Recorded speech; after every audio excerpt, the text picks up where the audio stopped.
महाभारत उद्योग पर्व अध्याय 38 विदुर जी का नीति युक्त उपदेश।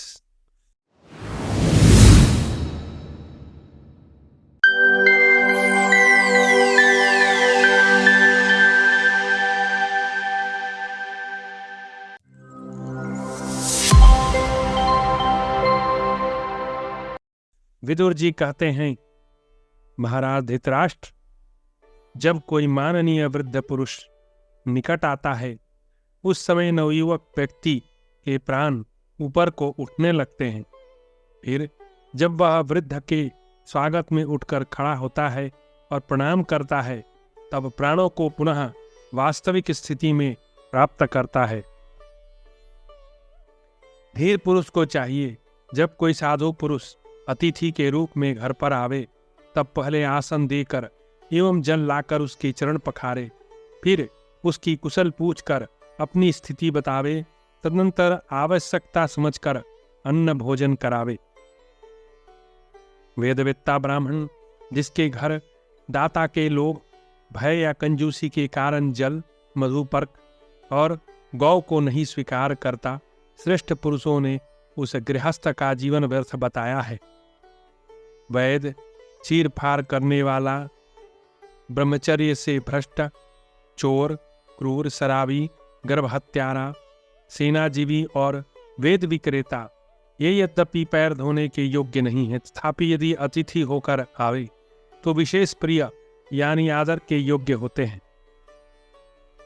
नमक, पका हुआ अन्न, दही, दूध, मधु, तेल, घी, तिल, मांस, फल मूल, साग, लाल कपड़ा, सब प्रकार की गंध और गुड़, इतनी वस्तुएं बेचने योग्य नहीं।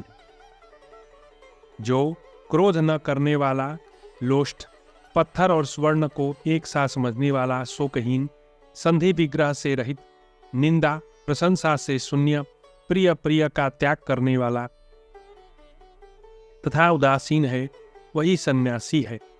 जो जंगली चावल, कंदमूल, इंगूदी पाल और साग खाकर निर्वाह करता है, मन को वश में रखता है, अग्निहोत्र करता है, वन में रहकर भी अतिथि सेवा में सदा सावधान रहता है, वही पुण्यात्मा, तपस्वी, वानप्रस्थी श्रेष्ठ माना गया है।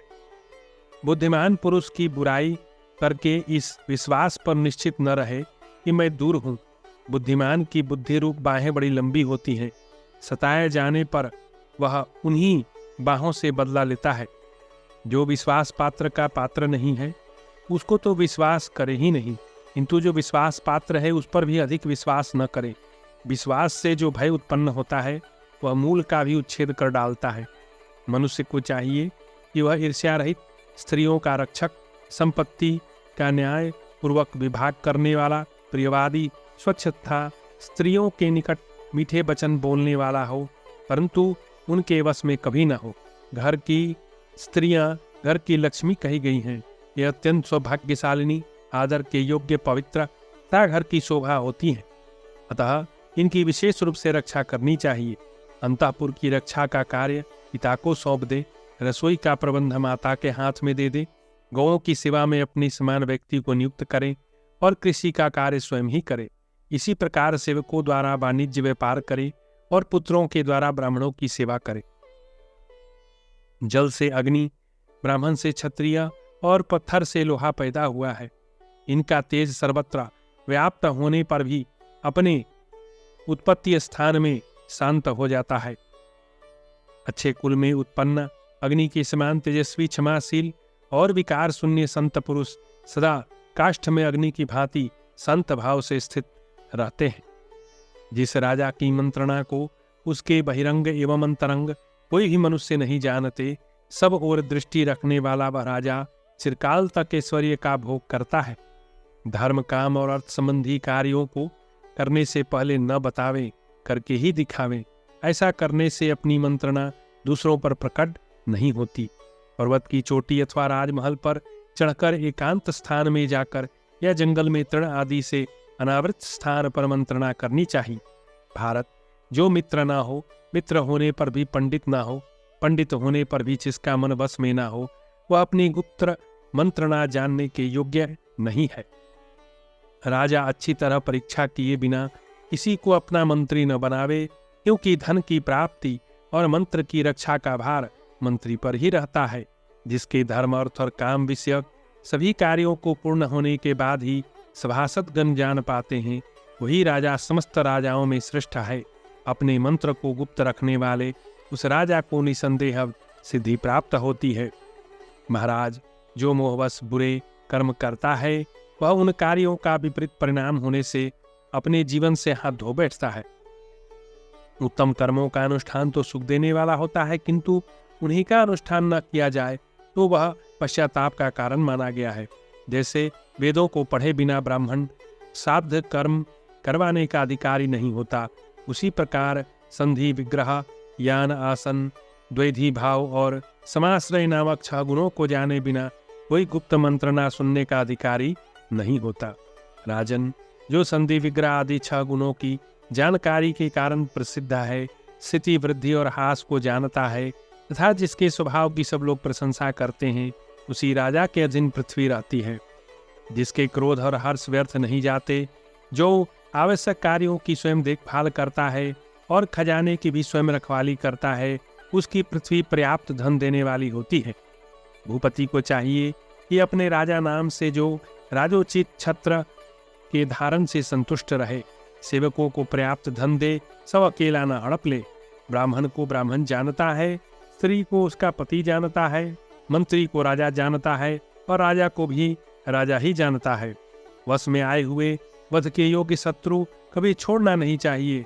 यदि अपना बल अधिक न हो तो नम्र होकर उसके पास समय बिताना चाहिए और बल अधिक होने पर उसे मार ही डालना चाहिए, क्योंकि यदि शत्रु मारा न गया तो उससे शीघ्र ही भय उपस्थित होता है। देवता, ब्राह्मण, राजा, वृद्ध, बालक, रोगी पर होने वाले क्रोध को प्रयत्नपूर्वक सदा रोकना चाहिए। मूर्खों द्वारा सेवित निरर्थक कलह का बुद्धिमान पुरुष को त्याग कर देना चाहिए। ऐसा करने से उसे लोक में यश मिलता है और अनर्थ का सामना नहीं करना पड़ता। जिसके प्रसन्न होने का कोई फल नहीं तथा जिसका क्रोध भी व्यर्थ होता है, ऐसे राजा को प्रजा उसी भांति नहीं चाहती जैसे स्त्री नपुंसक पति को। बुद्धि से धन प्राप्त होता है, मूर्खतावश दरिद्रता का कारण है, ऐसा कोई नियम नहीं है। संसार चक्र के वृत्तांत को केवल विद्वान पुरुष ही जानते हैं, दूसरे लोग नहीं। भारत, मूर्ख मनुष्य विद्या, शील, अवस्था, बुद्धि, धन और कुल में बड़े माननीय पुरुषों का सदा आदर किया करता है। जिसका चरित्र निंदनीय है, जो मूर्ख, गुणों में दोष देखने वाला, अधार्मिक, बुरे वचन बोलने वाला और क्रोधी है, उसके ऊपर शीघ्र ही संकट टूट पड़ते हैं। ठगी न करना, दान देना, प्रतिज्ञा का उल्लंघन न करना, अच्छी तरह कही बात, ये सब संपूर्ण भूतों को अपना बना लेते हैं। किसी को भी धोखा न देने वाला, चतुर, कृतज्ञ, बुद्धिमान और कोमल स्वभाव वाला राजा खजाना समाप्त हो जाने पर भी सहायकों को पा जाता है, अर्थात उसे सहायक मिल जाते। धैर्य, मनोनिग्रह, इंद्रिय संयम, पवित्रता, दया, कोमलवाणी और मित्र से द्रोह न करना, ये 7 बातें लक्ष्मी को बढ़ाने वाली है। राजन, जो अपने आश्रितों में धन का ठीक ठीक बंटवारा नहीं करता तथा जो दुष्ट स्वभाव वाला, कृतघ्न और निर्लज्ज है, ऐसा राजा इस लोक में त्याग देने योग्य है। जो स्वयं दोषी होकर भी निर्दोष आत्मीय व्यक्ति को वित्त करता है, वह सर्पयुक्त घर में रहने वाले मनुष्य की भांति रात में सुख से नहीं सो सकता। भारत, जिनके ऊपर दोषारोपण करने से योगक्षेम में बाधा आती हो, उन लोगों को देवता की भांति सदा प्रसन्न रखना चाहिए। जो धन आदि पदार्थ स्त्री, प्रमादी, पतित और नीच पुरुषों के हाथ में सौंप दिए जाते हैं, वे संशय में पड़ जाते हैं। राजन, जहाँ का शासन स्त्री, जुआरी और बालक के हाथ में होता है, वहाँ के लोग नदी में पत्थर की नाव पर बैठने वालों की भांति विवश होकर विपत्ति के समुद्र में डूब जाते हैं। भारत, जो लोग जितना आवश्यक है उतने ही काम में लगे रहते हैं, अधिक में हाथ नहीं डालते, उन्हें मैं पंडित मानता हूँ, क्योंकि अधिक में हाथ डालना संघर्ष का कारण होता है।